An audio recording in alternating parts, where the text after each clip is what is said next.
Brec, yourself, Stargirl, obviously popped up with a nice little cameo in Titans as well. Is there anything rumbling there for a return of Courtney somewhere?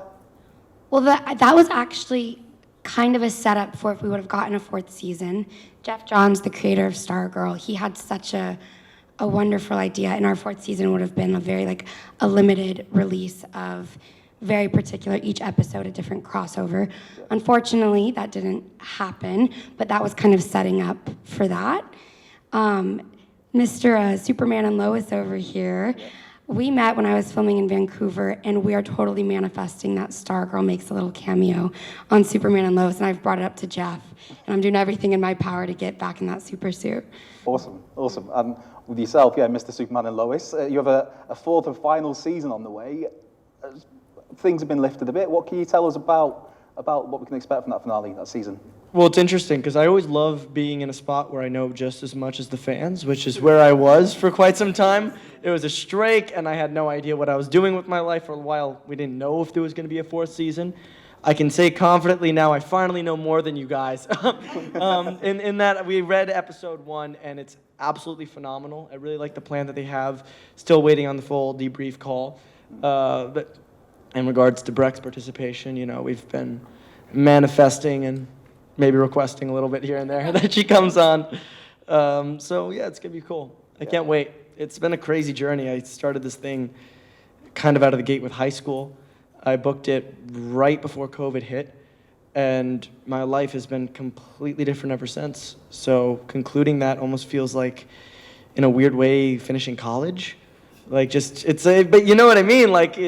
It was 4 years of my life after high school, and I'm on to do other things. So it's a lifestyle shift as much as an experience shift. Yeah. So it is such a big thing to be a part of, anything to do with DC, Marvel. Obviously, Matty, you came into it a little bit later, but with yourselves, you and Brec, what's it like to be thrust into that fandom at such a young age? I feel like I booked Stargirl at such a unique time for the DC fandom in that I was filming Stargirl when Crisis on Infinite Earths was airing. Oh, really? Yes. And so when I booked it, it was very much like crossovers happening all the time. And clearly it's gone through a very transition in the past few years.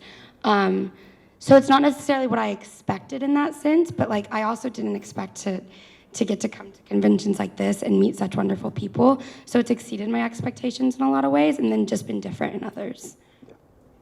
That might not have been your question, but... No, that was round about the same thing. We're good. Right, we will get some questions out of the audience shortly, so if you've got any questions, pop your hands up. We got one straight away, actually. Go on, there's a very eager gentleman there. We do have a microphone on the way. Thank you. Mr. Jason.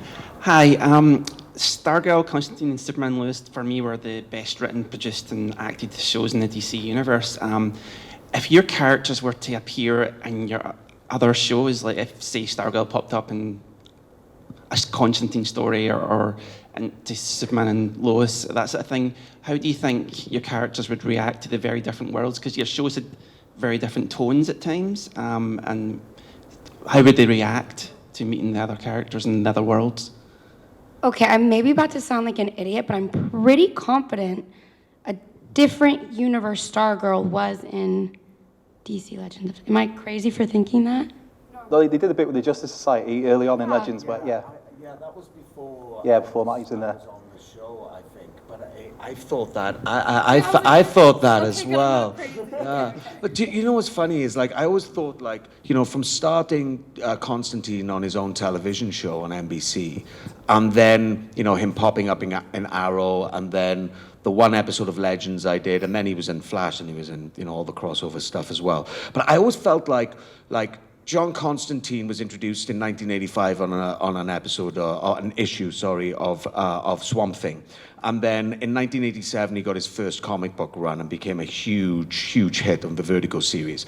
And then he pops up in all these different comics, and all these different comics are different styles.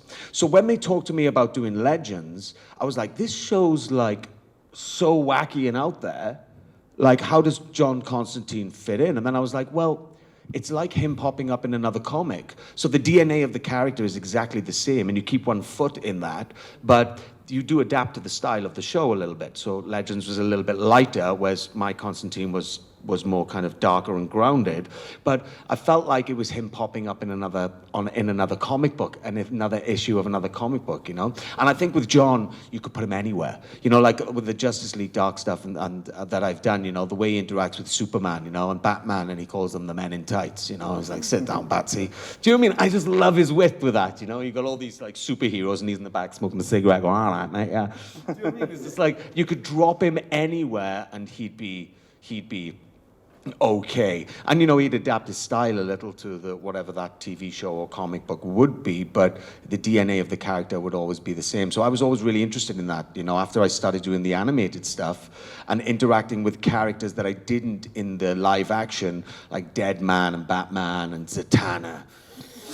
We all wanted to see, you know, Zatanna in the show Constantine. You know, it was really, really fun, and I think that, yeah, you could drop him anywhere, and he would. And I think that all of the characters, in a way, can do that to a certain degree, I think. But I think you're right.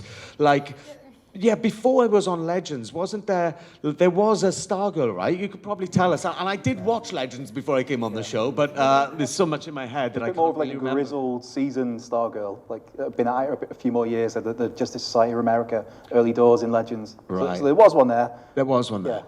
But you're the OG Obviously. Stargirl to me, anyway. I got to do like a very, very brief thing on Titans, and it was very true to what you said, in that Titans and Stargirl are tonally extremely different.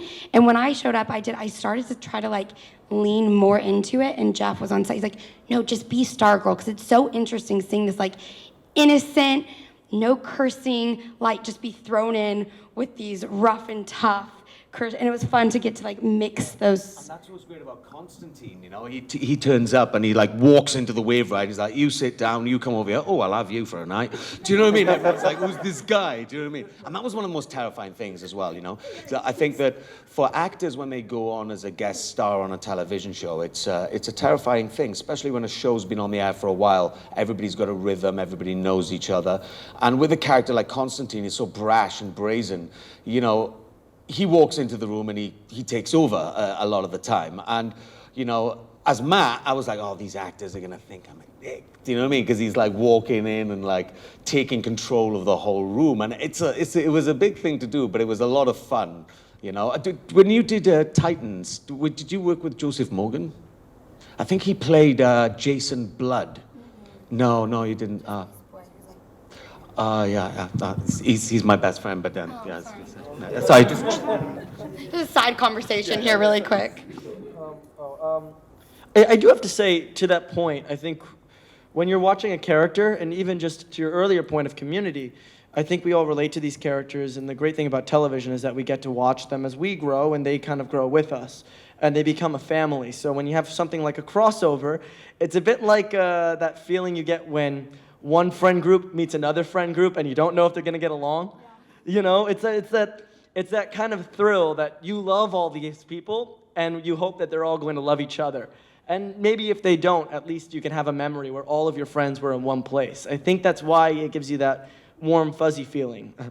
That being said, yeah, like, you know, that being said, when it comes to like different mediums, and I mean, regretfully, my show kind of came along towards the twilight of the Arrowverse, right? So we didn't really have any of that stuff. I was joking for a while because Tyler had to do the reverse, right? Tyler and Bitsy came from Supergirl, right? And they were in all the crossovers, and then they came to our show, which is a very different tone. That if they did go from our show to something like Supergirl or The Flash, in just the way it was shot, it would look like Dorothy getting out of her house in Oz. You know? Like, we have a very kind of almost intentionally bleak Kansas look, and then you get out, it's very chromatized and like comic booky. That being said, I think we all like these characters because there's a certain truth to them that we can relate to, right? I think they represent, at least with Superman, there's so many iterations done by so many different people, so many different ways. It was just like Doctor Who, we were just talking about it, that he comes, right? He comes to represent an idea. He comes to represent hope and also power and also faults of humankind. Even if you have every power in the world, there's still problems for Superman. So I think the fact that there's a nugget of truth in each of these characters, it doesn't matter what context they're in, I think they're going to find themselves at least there, in the same way that you guys relate to us, or at least the characters. I think the characters can relate to each other through universes. At least that's my theory about it. I never got to do it, though, so... You know, the funny thing about the crossovers is, you know, obviously I came onto the show when they'd already done a couple of crossovers onto Legends, and the first one I was like, oh, well, it's this crossover kind of stuff, and oh man, it's so crazy. The scheduling is so crazy. But there was one moment, you know, working with Brandon, who was also Superman, and then Tyler, who was also Superman, and there was a moment I was standing there in John Constantine's jacket going, I've worked with 3 Supermen, because I worked with Henry Cavill years ago on the TV show called The Tudors, and I was like, that's pretty cool, I've worked with 3 Supermen. That's cool, 3 out of 4, you know, so that was a cool moment for me as a Superman fan growing up and watching Christopher Reeve's Superman. So. Yeah. I've just totally put together when you mentioned Doctor Who. Matty Ryan would make an amazing Doctor Who. Anybody think that? Yeah. Who? Doctor Sorry, I take that back. interrupted you when you said that because my sense of humor is wicked at some points, and as soon as someone says Doctor Who, I'm like, who? What? I just... I thought there was an owl. Yeah. Right, you also got some a question just there, is it? No? Oh, I thought you stood next to me with the rabbit. Was that front row, this gentleman down here? Run, go, get to the chopper. Oh, come on. Yeah. I forgot now. With the new Constantine film they're on about with Keanu Reeves, how do you feel about that? Because when you portrayed it for so long, do you think you should have the part? Because a lot of people do. Oh, but you know, do you know what the funny thing is? As I don't feel, you know, these roles are iconic and they've been around for a long time, you know, and I feel like I feel so lucky to have played the guy, and that the fans of the comic books accepted me as that guy. When you're taking on a role like that, there's always a wobbly moment when you're like, you know, you have to bring a part of yourself to it. My remit was to be as true as I could to the comics, you know, and but I don't feel any sense of ownership over it, you know. I feel that I'm a fan of the character. I'm a fan of Keanu Reeves, and I loved the movie, the original movie, and I knew that movie before I knew who Constantine was. And then when I got the role, I decided not to watch the movie and to just go straight to the source material and try and take from there.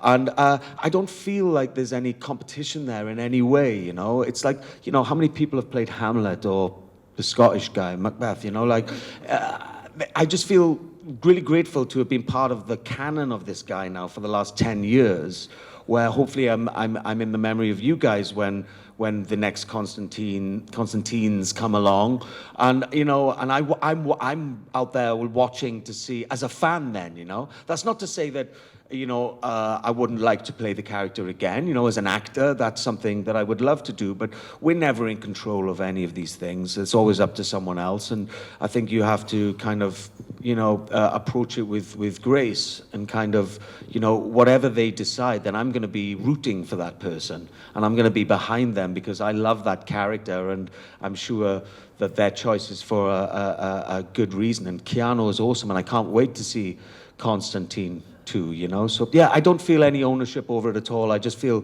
really lucky to have been part of it and accepted by all of you lot to play the character. Yeah. Thanks. Cool. If you've got any questions, pop your hands up. But in the meantime, Brec, Alex, would you two be open to reprising your roles in animation, like Matty's done with Constantine? If the chance came up to do an animated movie or an animated series? Absolutely. I do animation. Like, that's something I'm really passionate about. Yeah. I also like because I can just show up in pajamas, and that's really nice. Don't have to try to fit into a super suit for 3 years, which was super fun. Not. Absolutely. Actually, I've auditioned for a few different characters on the, what is it? It's the one it's all the girl superheroes. Do you know what I'm talking about? No, it's DC. It's DC Comics, and Stargirl's on it, and Supergirl's on it. And I've auditioned for it so many times, so I think it would also be cool. Stargirl obviously would be cool, but if I could play another, like, different superhero in the animated world, just like, yeah, getting to learn a new character as well.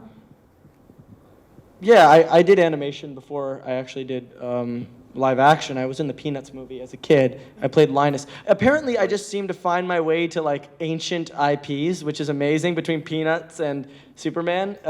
Both of them are very familiar. That being said, yeah, I would love to play Jordan if they made another version of him in an animated series. That'd be a lot of fun.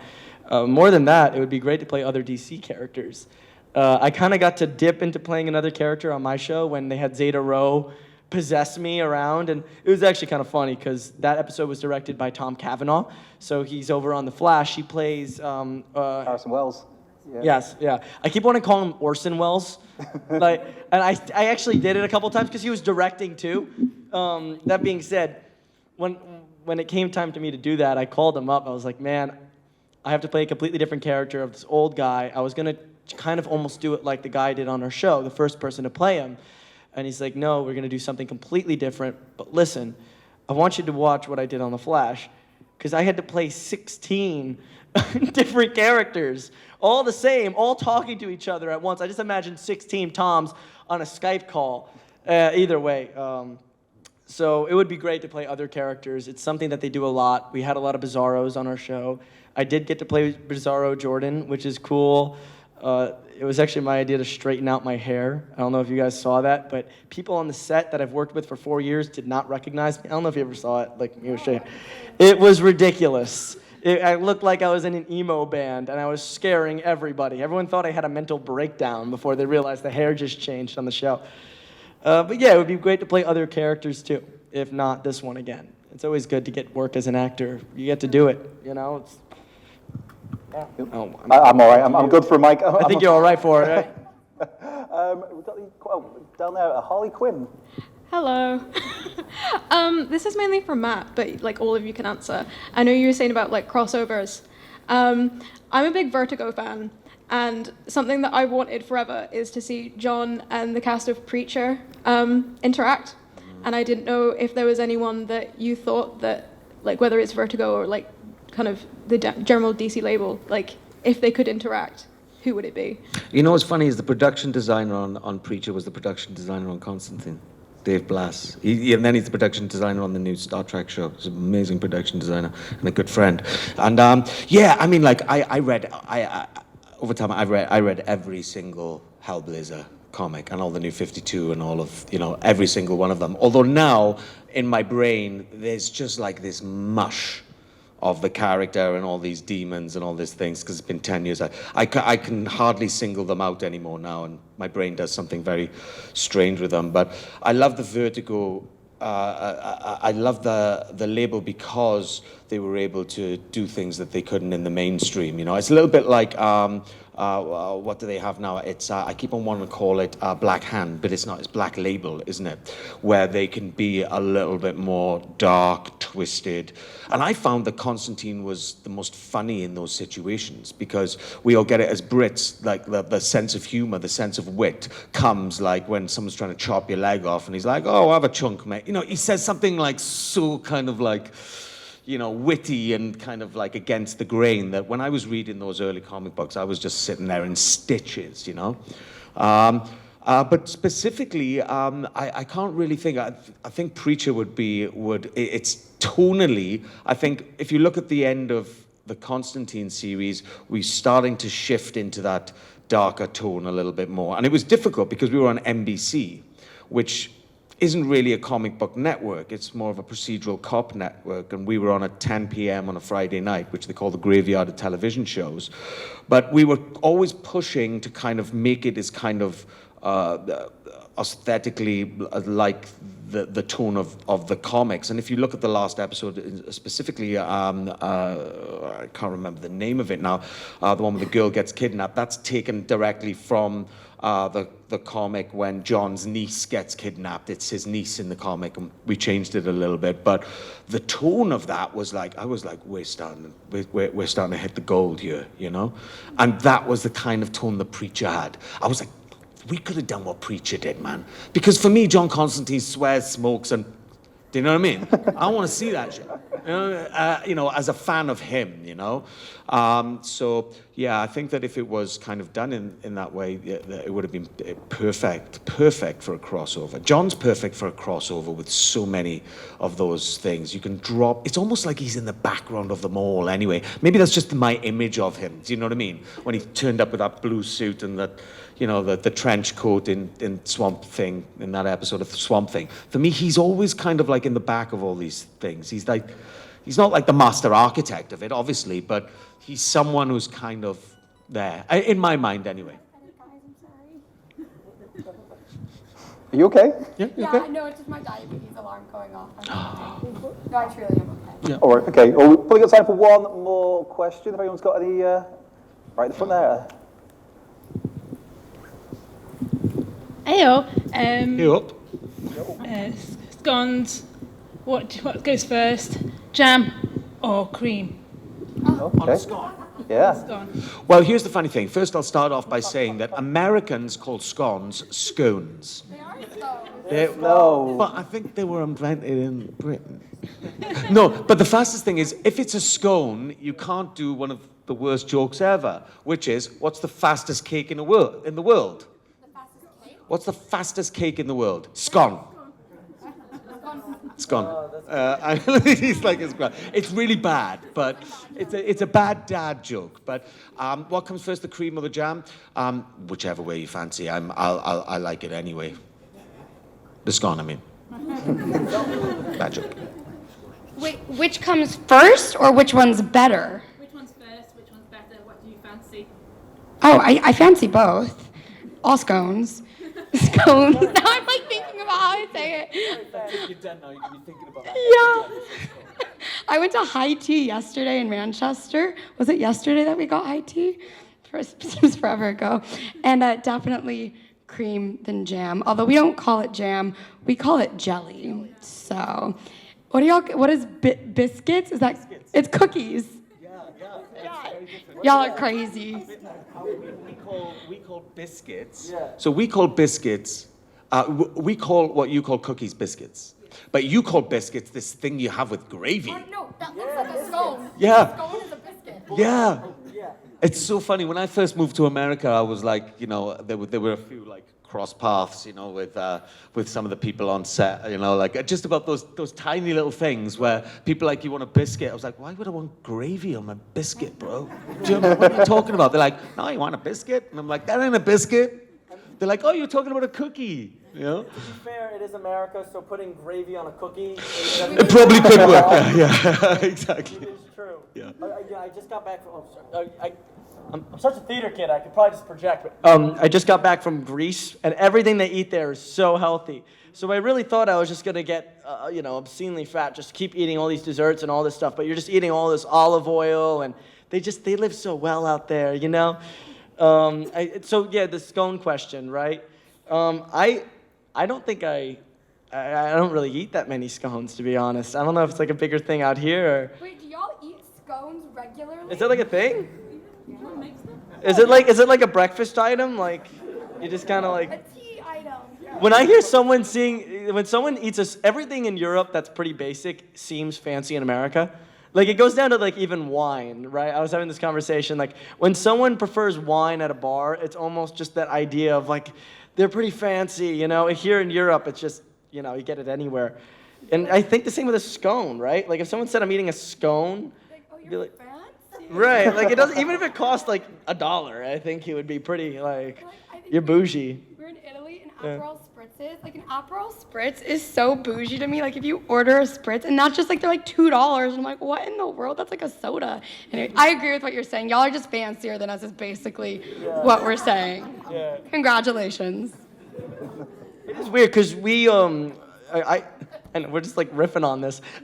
We shoot in Canada on Superman and Lois, right? So we're across the border, but it's pretty much the same culture, even though everyone really wants to say it isn't. But there are little things in Canada too.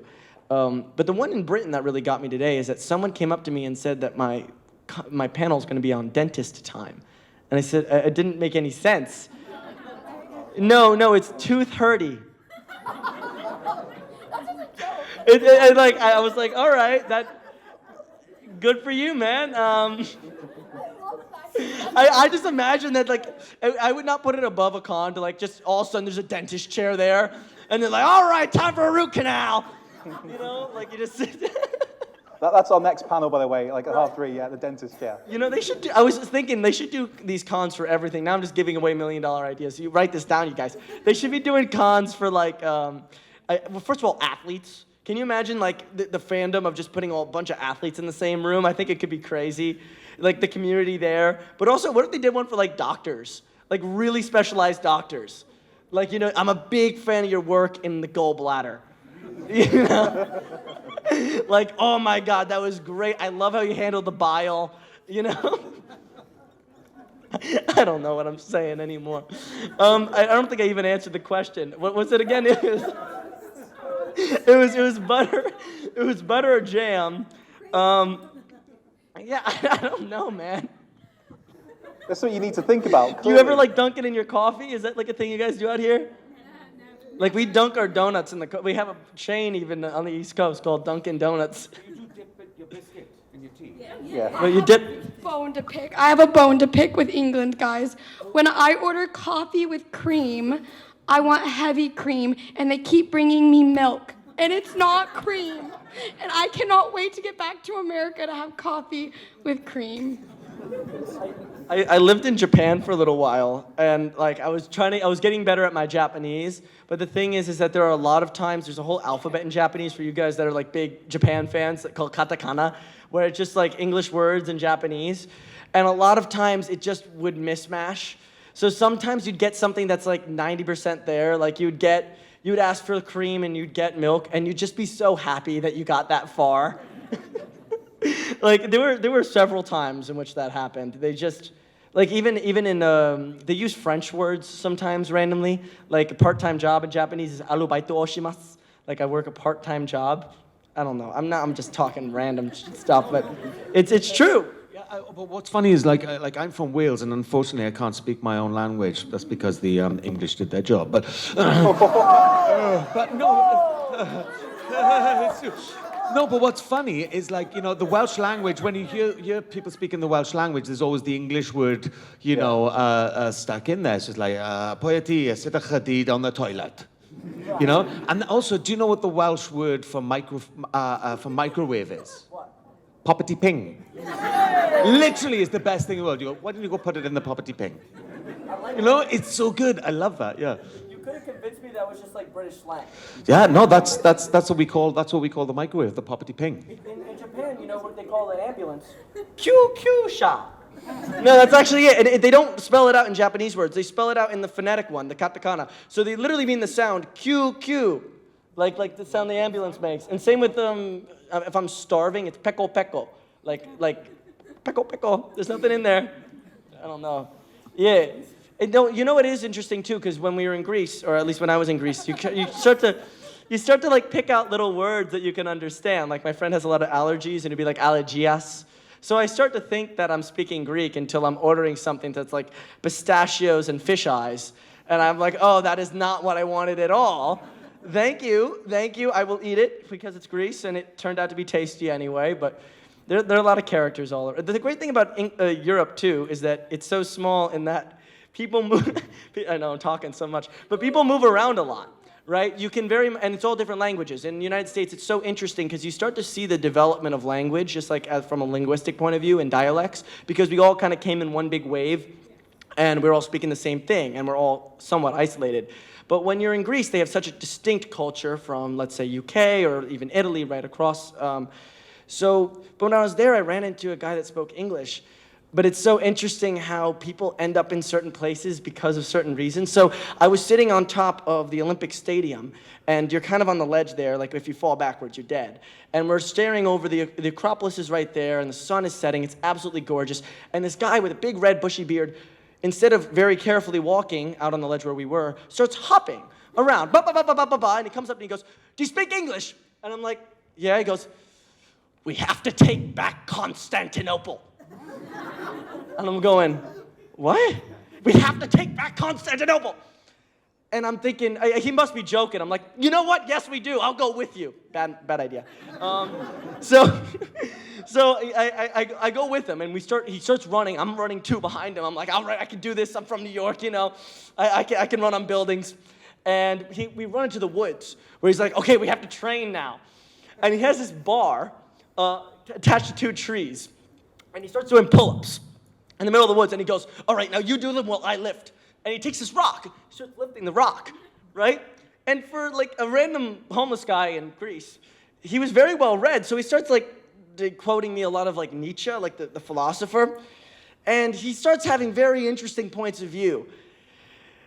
That being said, I escaped the homeless man over in Greece by running down the Olympic stairs when they were already closed, and I found it so fascinating how just a short stop away, you could find someone completely immersed in another culture, enough so that they're trying to take back Constantinople. I thought that one was pretty much settled, but who knows, you know. Are you done there? The story's going to go on again. No, I'm getting the cut sign from the side of the stage, unfortunately. So I think we've hit our time. We've got another 10 minutes till our next panel, so let's do a quick switch around. But please, firstly, thank you all for coming out to this panel. But thanks to